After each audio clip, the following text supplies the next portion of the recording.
Om. The Brihad Aranyaka Upanishad in simple English, presented by Swayam Prakash Sharma. Part 1 of 15, Introduction and Madhu Kanda. We begin the Upanishad with an invocation of Brahm. That Brahm is whole and complete in all respects. This world is whole and complete in all respects. This whole and complete world has emerged out of that whole and complete Brahm. And even though this whole and complete world has come out of that whole and complete Brahm, that Brahm is not diminished in any way and still remains whole and complete in all respects. Om Shanti Shanti Shanti Om. The Brihad Aranyaka Upanishad is part of the Shatpath Brahmana of the Shukla or the White Yajur Veda. It is the oldest Upanishad and it is also generally regarded as the most important of the Upanishads. Its name literally means great forest of knowledge. It is the greatest of the Upanishads, not only in terms of its sheer vastness, but also in terms of its substance and its theme. It is the most elaborate of all the Upanishads, as it touches on almost every issue relevant to human life. And it is the greatest Upanishad because its central theme is the all-embracing infinite Brahm identified with the Atma or the Self. The Upanishad has three parts: the Madhu Kanda, the Yajnavalkya or the Muni Kanda, and the Khila Kanda. Each of these parts has 2 chapters, making a total of 6 chapters.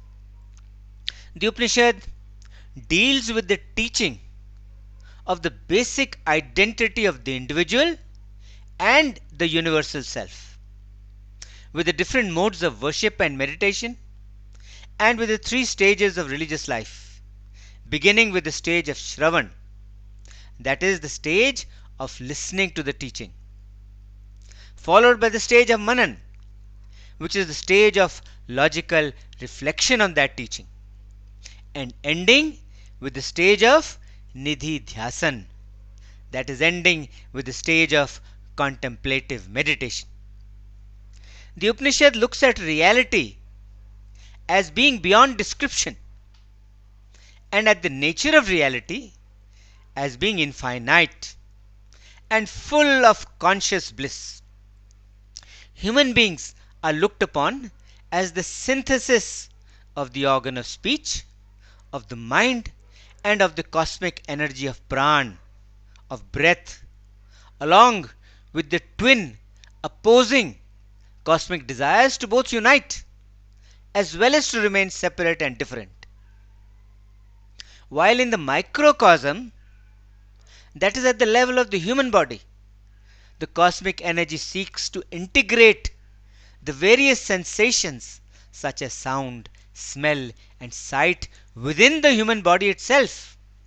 At the level of the macrocosm, that is, at the level of the universe, the same cosmic energy seeks to integrate the individual with the universe. The Upanishad is also known for its philosophical statements. The doctrine of Neti Neti, meaning neither this nor that, or not this, not this. The concept of explaining the great unexplainable Brahm, the unexplainable Atma, the unexplainable Self through negation, through the process of elimination is found here, since Brahm cannot be brought within the scope of any positive definition. It cannot be defined in the way we normally define things. The Upanishad is presented in 15 parts. Parts 1 to 6 consist of the introduction and the Madhu Kanda. Parts 7 to 12 consist of the Muni Kanda, and parts 13 to 15 consist of the Khila Kanda. The Upanishad, the Madhu Kanda, chapter 1, sections 1 and 2. This part deals with the world as a sacrificial horse and with the creation of the world. Om. The world is seen as a sacrificial horse. The dawn is the head of this sacrificial horse. The sun is the eye of the horse. The wind is the breath. The open mouth of the horse is the Vaishvanar fire. The ear is the body. The sky is the back of the horse. The atmosphere is the belly. The earth is the hoof. The quarters of space are the sides of the horse. The intermediate quarters are the ribs. The seasons are the limbs. The months and the half months are the joints of the horse. The days and the nights are the feet of the horse. The stars are the bones. The clouds are the flesh. The food in the stomach of the horse is the sand. The rivers are the blood vessels. The liver and the lungs are the mountains. The herbs and the trees are the hair of the horse. The rising sun is the front of the horse, and the setting sun is its hind part. It is the rear of the horse. When the horse yawns, then it lightens up. When he shakes himself, then it thunders. When he passes urine, then it rains. When it opens its mouth and makes a noise, then that is its voice. The day arose in front of the horse as the golden vessel called Mahima, with its source in the eastern sea. The night arose behind the horse as the silver vessel called Mahima, with its source in the western sea. The two vessels of gold and silver arose on the two sides of the horse, one in front of him and one behind him, as the two sacrificial vessels. The day begins from the east, where the sun rises, and ends in the west, where the sun sets. Becoming a steed, the horse carried the gods. As a stallion, it carried the celestial singers, the Gandharvas. As a runner, it carried the demons or the Asurs, and as a horse, it carried the humans.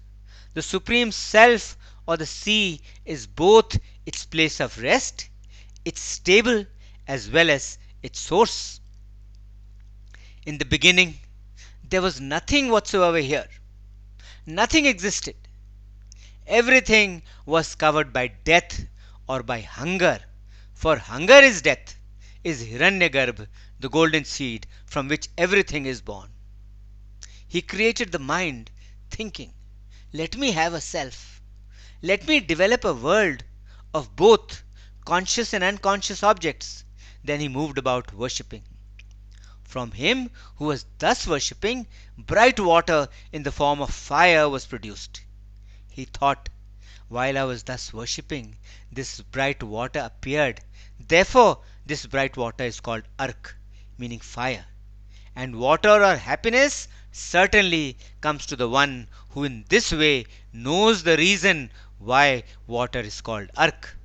Water truly is Ark. What was the froth of the water? That solidified and became the earth.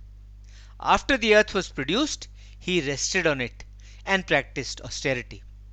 From him, thus resting and heated by the practice of austerity, his essence of brightness came out of him as fire. He divided himself into three, one as fire, the other as the sun, and the third as the air. He is also life divided threefold.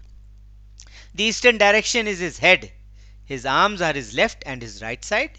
The western direction is his tail, and his two hip bones are his left and his right side. The southern and northern directions are his two sides. The sky is his back, the atmosphere the belly, the earth is the chest. This is how he stands firm and obtains a resting place in the waters. He who knows this, he too stands firm at all times, wherever he may go. He too obtains a firm support. He too obtains a resting place at all times, no matter where he goes. He then desired that a second self, that a second body of form be born to him. He, hunger or death, then brought about the union of speech and mind. The seed that was produced as a result of that union became the year. Previous to that, there was no year. He nurtured and raised him for a year, and after that time he sent him out. When the baby was born, Death opened his mouth to eat him. The baby, uttered the sound Bhan, and that became speech. Death thought, if I kill and eat him now, I will make very little food, since he is very small. Therefore, with that speech, with that self, he created all this. Whatever there is in existence here, he created all this. The hymns of the Rig Veda, the formula of the Yajur Veda, the chants of the Sam Veda, the meters, the sacrifices, men, cattle, and everything that exists, whatever he created, that he resolved to eat. And because he eats and consumes everything, he is of Aditi nature.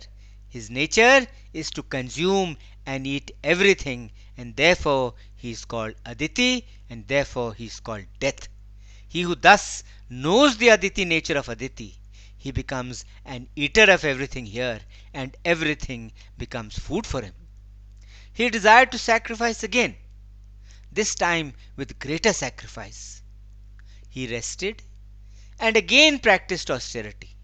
While he was thus resting and was heated with austerity, fame and vigour went out of him.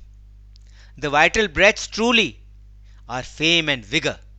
So, when the vital breaths departed from his body began to swell. But the mind was set on the body. It remained in the body. He desired, may this body of mine become fit for sacrifice, and may I have another body through this sacrifice. Thereupon the body swelled. It became a swath. It became a horse. And because it swelled and became a horse, it became fit for sacrifice. Therefore, the sacrifice came to be known as the Ashwamedha, the horse sacrifice. He who knows it as such, he truly knows the Ashwamedha. He truly knows the horse sacrifice. He let that horse remain free and reflected. He meditated, and at the end of a year, he offered the horse to himself. That is, he sacrificed the horse for himself. The other animals he gave to the gods. Therefore, men and priests offer to the Creator the sanctified horse, dedicated to all the gods. Truly, that sun which gives out heat is the Ashwamedh Yajna, is the horse sacrifice. His body is the year. This earthly fire is the ark, and these worlds are his bodies. So these are two, the sacrificial fire ark and the horse sacrifice. Yet they are but one God, the God Death. He who knows this, he overcomes repeated death. Death cannot get hold of him. Death becomes his body, and he becomes one of these gods. He overcomes death. He assumes the body of death. End of part 1.